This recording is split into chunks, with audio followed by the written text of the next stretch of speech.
Hey everybody, I'm Katrina, or as I'm affectionately called in UPR, Katrina Storm. I'm saying that only because this is supposed to be a bit of a collab video, which I'm doing for both my channel and for Unpopular Review, because I'm like their resident New Japan fan, fiend, mark, whatever you want to call it. Anyway, I am talking about Wrestle Kingdom 15, both night 1 and night 2 for 2021. Wrestle Kingdom is like WrestleMania. It's the first major Wrestle Promotions pay-per-view for 2021, and New Japan knocked it out of the park and started off 2021 with a bang. So pre-show was a New Japan Rumble, which is a Royal Rumble style match, and the whole goal of the match is to have a fatal four-way for Provisional KOPW 2021 trophy. The match had 21 men come out, do their thing. There was some interesting spots there. There was some little moments that were kind of funny and kind of cool. But ultimately, the winner of the match was Bad Luck Fale, Chase Owens, Bushi, and Tori Yano. I like Tori Yano. I think his gimmick is funny. He has the whole thing happening, and it works for me. It's not too cheesy. It's not too over the top, so I like it. And it was glad to see he made it as the final four for night 2 to see who was going to win the trophy. Before the main card started, however, the commentators did acknowledge Brody Lee's death and did give their thoughts, prayers, and love to Brody Lee's family. I thought it was a nice touch to, before we got off to kick off all the wrestling. It's a nice touch to let everybody once again know how Brody Lee was very loved in the wrestling community. So I thought that was pretty cool. Now, first match of the main card was Hiromu Takahashi and El Phantasmo. So I just need to take a moment to appreciate the greatness that was Hiromu Takahashi's entrance in his gear. My heart was very happy. I was just like, that's right, my guy. That's right, dude. Bro, whatever. Show them why you are that person, just shining in your costume, dripping, dripping, dripping. I was with it. And I think at some point I saw an Instagram post where it says, "In Hiromu we trust," which is a nice, of course I love that because in Cat we trust. I thought it was amazing. And I was like, you know what? I do trust Hiromu. I trust him to always entertain me and look fly doing it. And that's what he did. He did win the match, as he should have. And it led him to be able to challenge Takashi for the IWGP, Junior Heavyweight Championship for night 2. So I was very, very happy with that result. It was a good match. Next up is the IGWP Tag Team Championship. So the title champions at the time was Dangerous Truckers, which is Zack Sabre Jr. and Tachi, versus the Gorillas of Destiny, God, which is Tonga Loa and Tama Tonga. I honestly did not care about this match. I'm not really a fan of Zack Sabre. I think he is very boring. And I don't want to say it's a technical wrestling thing because there was plenty of technical wrestlers I have liked over their careers. And over the years I've watched wrestling, there has been tons of technical wrestlers I do like. But Zack Sabre, I'm not really a fan. I'm just like, okay, whatever. And as God has been in the tag team title picture a few times, I was just like, okay, whatever. But anyway, it was a pretty solid match. Nice grapple, some couple, there was interference, there was weapons used. And ultimately, God did win and become the new and 7-time tag team IGWP champions. So, pretty okay, solid middle match. Next up, Jon Moxley made a pre-recorded appearance saying he was the boogeyman of New Japan and he was ready for whoever won the briefcase for the IWGP United States champion. They haven't really done much with it because Jon Moxley obviously has been in America and we know his wife is pregnant right now, Renee, so there hasn't been much done, and then COVID just messed up so much, so I'm not sure where they were going with it, but it followed up to the next match, which was Kenta versus Shotzi Kojima. Hope I'm pronouncing that right. It was a pretty solid match. Kenta was doing some little shady things that he's doing, and Kenta wound up holding on to the briefcase. So it is now set for him and Jon Moxley to face each other for the IWGP United States Championship. I don't know when we're going to get that match because, again, COVID has been, doing, messing up everything in life and how people travel. So I'm not sure what we're going to get the match, but I think it will be an entertaining one whenever we do get it. So let's see how that goes, right? Next up, we got my guy, Hiroshi Tanahashi versus Great Khan. Now, once again, I just have to take a moment to appreciate that Tanahashi is like one of the goats of New Japan. And granted, I'm pretty newbie in New Japan. I didn't find out about New Japan until 2019. However, once I got my favorite to New Japan, I made it my business to watch their matches of the people I liked. And I know Tanahashi has definitely carried New Japan even during some dark periods. And he's still in phenomenal shape. He's such a great spokesperson and like ambassador for New Japan. So I was already getting really freaking annoyed that the Empire kept messing with Tanahashi. Like, he's like a good dude. He just takes his pictures on Instagram and he eats his food and he works out and he bothers no one. And here you guys go with the shenanigans. So I was already annoyed that we had to do this match in the first place, especially since a good chunk of the match, I was very, very worried that he was going to get hurt. It looked like he was really getting hurt and injured. And I was like, first of all, listen here, great Okan. We're not going to do that today. We're not going to do the shenanigans today. And yet, even with all the stress that it caused me, because I was very stressed throughout that match, Tanahashi won the match as he should have. And I was like, thank you, because we're not doing the shenanigans. You're not going to do... No shenanigans for me. Sometimes I just need not to have shenanigans during wrestling matches, because it caused me way too much stress. Next up, we have Okada versus Will Osprey. Now, the history behind them is they were used to be in a little faction together. Okada was supposed to be like Will Osprey's mentor. And here go Will Osprey feeling himself. And I was like, you know what, Will, we're not going to do that. And now we have this match at Wrestle Kingdom. So once again, I know I'm saying this a lot, but I just feel like we need to appreciate certain things. Okada came out dripping. Like, I just need y'all to appreciate what we got with Okada and his drip game. Dude's whole attire was freaking dope. I was like, that is right, Okada. I knew he was gonna win off of that. I know people was like, oh, that it don't mean anything, but it does. Right now, for me, it does. It meant a lot that I knew he was coming out shining because he was gonna win. And it was a really physical match. It's probably one of the best matches of the night for me. And he did win, as he should have. And I know some people was like, but Will Osprey could have won, Okada could have lost. A negative. Will Osprey is not going to be detrimentally hurt because he lost at Wrestle Kingdom. He'll be fine.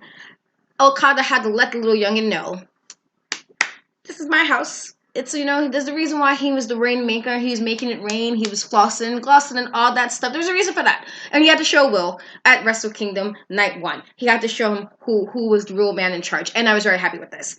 I was very happy that Okada not only looked fly as hell, but he won, as he should have. And standing on, I wish he kind of was like extra careless. Just would have stood on his back or something. Like, this is my ring. This is my house. He didn't do any of that, but he should have. He totally should have, because Will Ospreay would have deserved it. He would have deserved it for the shenanigans. Finally, the last match of Night 1 is for the IWGP Heavyweight and Intercontinental Championship between Naito and Kota Ibushi.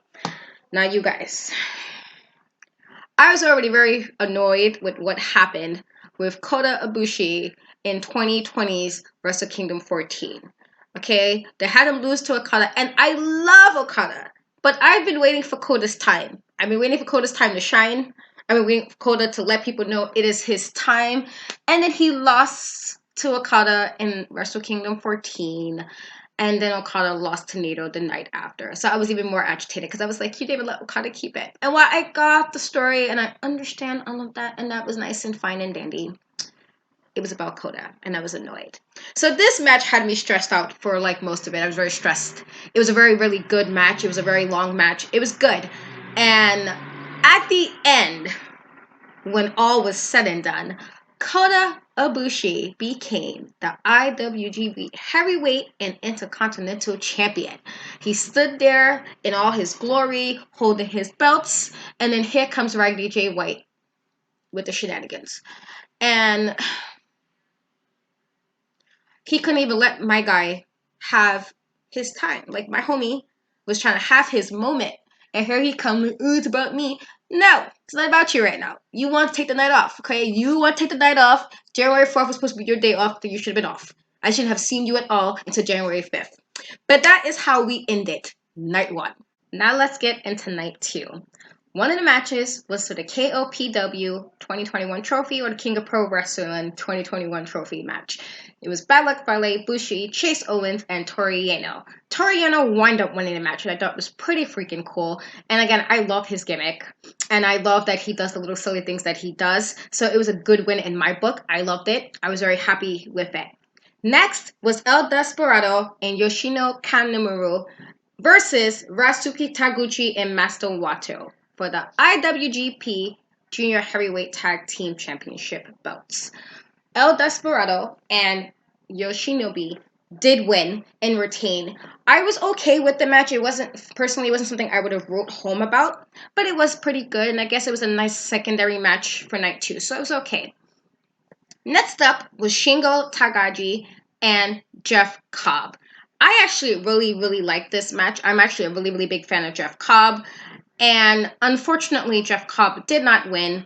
And Shingo did retain his never over openweight championship belt. But I also do like Shingo. So it wasn't like, I was like super disappointed that he retained. But it would have been nice to see Jeff Cobb win it only because I like Jeff Cobb. The only thing is I don't like that Jeff Cobb is with the Empire. Because F those guys messing with Tanahashi and then Okada is just the shenanigans. So I don't really like the group he's with, but I do like Jeff Cobb. So it was kind of unfortunate that he didn't win, but I was also okay with Shingo taking it. I was perfectly fine with that, Then we had Sonata versus Evil in a regular singles match. It was a nice, back and forth between the two of them. I actually do like Sonata and I do like Evil, even though Evil kind of hurt me a little bit in 2020 with some of the shenanigans against Nato. I was truly actually a bit shocked with the turn when he kind of turned on Nato. So I was, like, Evil, I like you, but dude, what are you doing? So I was pretty interested to see what they were going to have Evil do for Wrestle Kingdom. So the match was pretty solid. I liked it, but Sonata did defeat him. And it was a good solid match for night 2. Next up was for the IWGP Junior Heavyweight Championship match, which was Taiji Ishimori and Hiromu Takahashi. Once again, I have to commend how good Takahashi's Hiromu how good his in-ring, like when he comes to the ring, it's just his gear is always on point, and I'm just like, tell me somebody else who can just make me more entertained coming down the ramp to the ring. Give me, it is very hard to impress me sometimes. When I tell you it's hard to impress me, it's hard to impress me. And yet, he impresses me every single time he comes to the ring, and I'm just like, yes! Yes, just shine, dude, shine. So he did, and he wound up winning and beating Taiji Ishimori for the title. So he is now the new IWGP Junior Heavyweight Champion. I was very happy with that because he's my dude, he's my homie, and I'm just like, thank you once again, Night 2, for keeping my heart happy because he needed to win. And not that he needed to, just in my head, because he's the homie, he needed to win. That's honestly the reason behind it. The last match of the night, the match that also caused me an unfortunate amount of stress, was Jay Wright versus Kota Ibushi, who is now, the double champion, Intercontinental IWGP Heavyweight Champion. So Jay White already annoyed me that he took the briefcase in 2020 and Kota Ibushi lost. And I was just really annoyed because I was like, New Japan, do not play with me. I was getting ready to get my fingers ready to start typing some complaints. I was about to get on and start ranting for anybody who would have listened to me. I was not with the shenanigans. So night 2 had me even more stressed out than night 1 because I was like, if y'all just do this to my guy and have him lose, he's trash or something, he's not amazing, I'm gonna be upset. So anyway, this match went, I believe, 48 to 49 minutes long, which was a new record, as the first record was set by Kenny Omega and Okada and Wrestle Kingdom number 11. So this was a really long match. It was a really good match, and I was just impressed and very stressed. I started watching it this morning, and I was just like, okay, so I didn't eat breakfast because I can't really eat when I'm anxious, and I know you're probably like, why am I anxious about wrestling?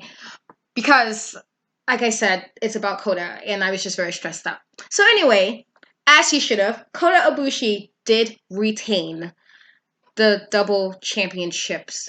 And he said at G1 when he beat Okada on the first night of A Block that he was going to become God, and Kota Ibushi is officially God, okay? And before anybody starts with the extra and be like, no, nobody's God, listen, this is what he said in New Japan in 2020, okay? The guy has won like every freaking thing known to man. This is all he needed was the IWGP Heavyweight Championship, and now he has it, and he is a double champion, and he is standing at the very top of New Japan, as he should have. 2021 is Kota's time. It is Kota's year. It's his time.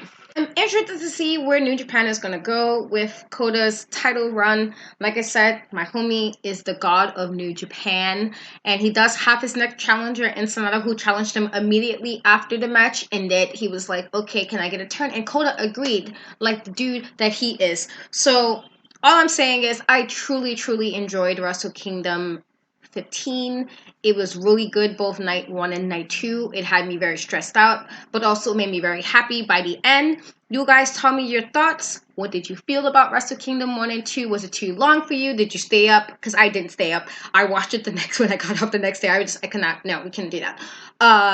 Tell me what your thoughts were. Tell me how you feel about Kota being double champion that he has got. Tell me how you feel about the Okada and Will Osprey match. Whatever it is, tell me in the comments. I would love to read them. I will respond. Once again, since this is my first video of 2021, first let me wish you a happy new year. I hope 2021 is full of love, blessings, happiness, and all the good things, since 2020 was a pretty crappy year for a lot of us. Let's hope, let's just bring on 2021 with so much happiness and positivity. So happy new year to you guys, and thank you always for always watching me and interacting with me and watching my stuff. Please don't forget to like, comment, and subscribe. Share this video, tell your friends, and I will catch you guys next time. Bye.